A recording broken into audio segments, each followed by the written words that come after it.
Unha das consecuencias directas da crise do coronavirus é o incremento de produción de residuos sanitarios e por iso a Xunta de Galicia decidiu recorrer ao complexo medioambiental de Sogama. Diariamente esta empresa tritura e acondiciona un total de 5 toneladas destes residuos, en especial máscaras, luvas e equipos de protección individual.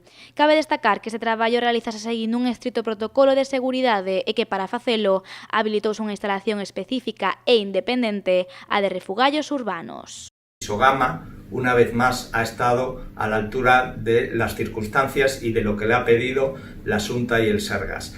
Estamos valorizando energéticamente cada día más de 5 toneladas de residuos sanitarios no peligrosos. Eso quiere decir que estamos tratando los EPIs, los buzos, las mascarillas de todos los hospitales gallegos a una temperatura de 850 grados que elimina totalmente los patógenos que puedan producirse en esos materiales.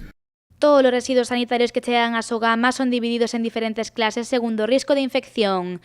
Dende que comezou este proceso, esta empresa valorizou xa máis de 47 toneladas de liso destas características.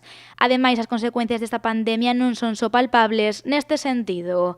Nos meses de marzo e abril, a produción de liso convencional tamén rexistrou un gran aumento con respecto ao 2019.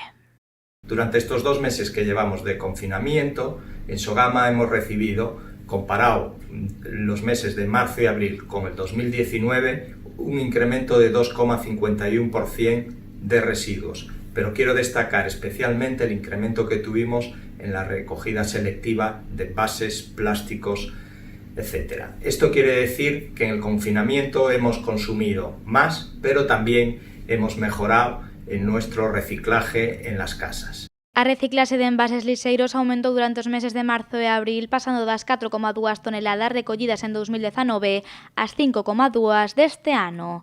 Esta cifra tradúcese nun incremento do 25,33%.